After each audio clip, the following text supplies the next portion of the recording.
तो hey guys, welcome back to इस channel. कैसे हैं आप सब लोग? और काफ़ी दिनों बाद माइक से वीडियो बना रहा हूं, तो मुझे बताना कैसी है वॉइस। तो आज का टॉपिक होने वाला है अगेन ये टायर। ओ भाई साहब, कैसी गर्मी निकल रही है भाई इसमें से। अभी 40 डिग्री टेम्परेचर हो रहा है। तो ये टायर को भाई मैं काफ़ी टाइम से यूज़ कर रहा हूँ। तो आज इस वीडियो में मैं आपको बताऊँगा कि ये टायर की कॉस्ट, इसका एक्सपीरियंस, मैंने इसको कितना 28,000 किलोमीटर के आसपास चला दिया। तो इसका एक्सपीरियंस कि भाई कैसा है कैसा नहीं है, तो टायर की परफॉर्मेंस कैसी है, क्वालिटी कैसी है। और अभी देख रहे हो बिल्कुल कल ही मैंने चेंज करवाया है ये। तो इसके ऊपर मैं पूरी वीडियो बनाने वाला हूँ और ज़्यादा टाइम ना लेते करते हैं इस वीडियो को स्टार्ट। तो सबसे पहले मूव करते हैं टायर के ऊपर। तो अगर किसी को नहीं पता तो ये मैं बता देता हूँ कौन सा टायर है। पहले मॉडल के बारे में बात करते हैं। तो ये है अपोलो का और इसका टायर का नाम है एक्टिजिप R5। इसी नाम से आपको ये टायर मिलेगा। फ्लिपकार्ट पे भी मिल जाएगा, अमेज़ॉन पे भी मिल जाएगा और लोकल मार्केट पे भी मिल जाएगा। अगर मैं इसकी प्राइस की बात करूं तो ये देखो रहे हो यार, बीच बीच में मैं रुक जाता हूं लेकिन रुकना पड़ता है। देख रहे हो कितनी बेकार क्वालिटी से लगाया यार, एलॉय पे निशान आ गए हैं।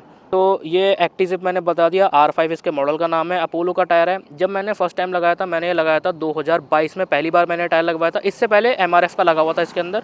तो जब मैंने 2022 में लगवाया था, वो भी जब ही लगवाया था जब मैं राइड पर जा रहा था। और अगेन मैं राइड पर जा रहा हूँ। ओ भाई, यहाँ तो बहुत ज़्यादा मौसम ख़राब हो गया है, बिल्कुल निकलने का मौसम बन चुका है भाई साहब। बिल्कुल ख़तरनाक मौसम हो गया है। यहाँ से जितनी जल्दी हो सके गोची हो जाओ, वीडियो जाए बाहर में भाई। बहुत गंदा हाल हो चुका है मौसम का। पहले मैं खुले में जाता हूँ भाई, क्योंकि बहुत केस हो रहे हैं, पेड़ गिर जाता है।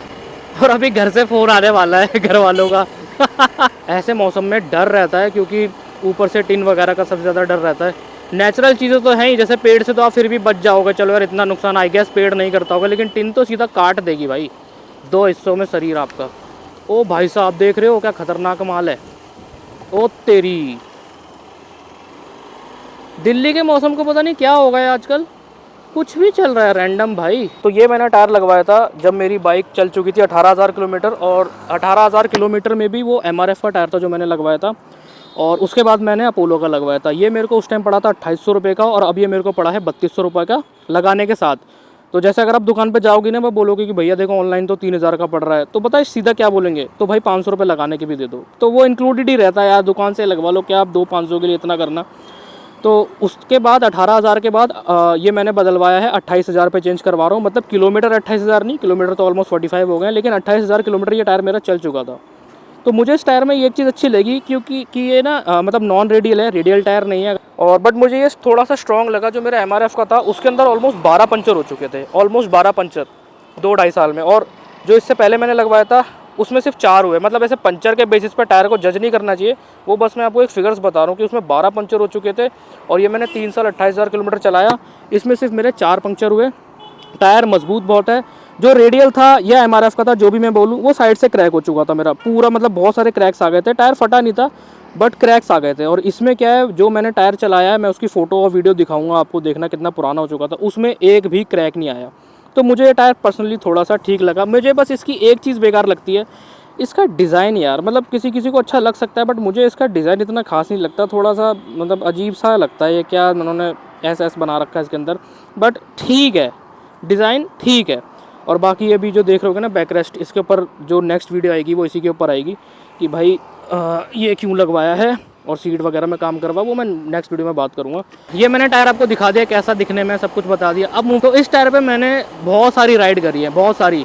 इस पर मैं मतलब उत्तराखंड जा चुका हूँ, केदारनाथ मैंने इसी टायर के साथ किया था, केदारनाथ, बद्रीनाथ, तुंगनाथ। उसके अलावा बीच में छोटी मोटी राइड धनौल्टी भी मैं इसी टायर पर गया था। मतलब टायर यही मतलब टायर का मॉडल यही था, बट टायर दूसरा था। तो मुझे कोई प्रॉब्लम नहीं हुई, कोई भी प्रॉब्लम नहीं हुई। मतलब टायर के साथ होता है ना कि स्किट हो रही है बाइक, या फिर पानी में चलने में प्रॉब्लम है, या ज़्यादा लोड नहीं उठा पा रहा। देखो मेरी बाइक के अंदर जो टायर लग के आया था वो 130 सेक्शन का टायर था। मैं 140 पे मूव किया, क्योंकि मुझे थोड़ा सा ब्रॉड चाहिए था। ब्रॉड टायर से देखो कुछ भी बोलो, स्टेबिलिटी तो बढ़ती है ब्रॉड टायर से, ये तो है। तो मैंने 140 सेक्शन का लगवाया। उसके बाद लोग बोलते हैं, आप लोगों को भी बहुत लोगों ने बोला होगा कि भाई मोटे सेक्शन का टायर लगाओगे स्पीड कम होगी, माइलेज कम होगा। लेकिन मेरे साथ ऐसा कुछ भी नहीं हुआ, माइलेज में 1% का फ़र्क नहीं पड़ा, क्योंकि मैंने इतना ज़्यादा मोटा भी नहीं लगवाया। 130 से 140 पे गया हूँ, 130 से 150 160 पे नहीं गया हूँ। तो एक साइज़ आप ऊपर जा सकते हो, इतना कोई फ़र्क नहीं पड़ता। माइलेज में कोई फ़र्क नहीं पड़ा, स्पीड में भी कोई फ़र्क नहीं पड़ा भाई इसकी। ये टॉप स्पीड जितनी जाती थी 127 129 तक, तो पता नहीं कैसे पहुंच रही है ये, या तो मीटर एरर है या पता नहीं क्या है, लेकिन कभी कभी 129 पहुंच जाती है। मतलब डिपेंड करता है, आगे से विंड ना हो और रोड थोड़ा सा ऐसे से स्टीप सा हो, मतलब स्लोप हो ऐसा वाला, तो ये 129 आई गेस 130 भी टच कर जाए, क्योंकि ऐसी स्पीड में कोई मीटर पे नहीं बार बार देखता होता और कैमरा भी कभी कभी नहीं होता। तो एक सेक्शन टायर आप बड़ा डलवा लोगे, ओ तेरी पत्ता आ गया, एक सेक्शन बड़ा डलवा लोगे, कोई प्रॉब्लम नहीं है। उसके बाद मैं बता रहा था कि टायर की परफॉर्मेंस, तो परफॉर्मेंस एक नंबर परफॉर्मेंस, कोई दिक्कत नहीं होगी टायर फटने की, कटने की, हवा में भी कोई दिक्कत नहीं होती। तो ये टायर मुझे जो लगता है ये थोड़ा स्ट्रॉन्ग है, मतलब इसका मटेरियल रेडियल से थोड़ा स्ट्रॉन्ग होता है, मुझे ऐसा लगता है, क्योंकि मैंने रेडियल लगा था, बड़ा बहुत वीक लगता था यार वो टायर मेरे को, बट ये थोड़ा स्ट्रॉन्ग है। और अब सबसे इंपॉर्टेंट बात बताता हूँ मैं, रेडियल मेरा 18,000 चलाता है, हमारे इसका शायद रेव्स करके नाम था जो डिफ़ॉल्ट बाइक के साथ आते हैं, वो मेरा 18,000 किलोमीटर चला था जो बाइक के साथ लग के आया था, और ये मेरा 28,000 किलोमीटर चला है। मतलब टोटल नहीं तो 10,000 किलोमीटर का फ़र्क है। इसमें 2-4 चीज़ें ऐड कर सकते हो, जैसे उसमें मैंने बर्नआउट्स बहुत करे थे, स्किटें बहुत मारी थी, और बुरी तरीके से थोड़ा चलाया था यार मैंने उसको, जो बात है वो है। इस पर मैंने बर्नआउट नहीं करे, क्योंकि भाई इंजन उस लायक अभी है नहीं, क्लच का काम मांग रहा है। जब क्लच का काम ओके हो जाएगा, ये कोई अच्छी बाइक की आवाज़ आ रही है मेरे को, तो उसमें इतना मान सकते हैं कि जो मैंने बर्नआउट्स मारे हैं और जो मैंने भाई स्किट्स मारी है, उससे कितना फ़र्क पड़ा होगा। 1000 किलोमीटर का, मैक्स टू मैक्स 2000 किलोमीटर का, इससे ज़्यादा तो टायर नहीं घिसा होगा उसमें।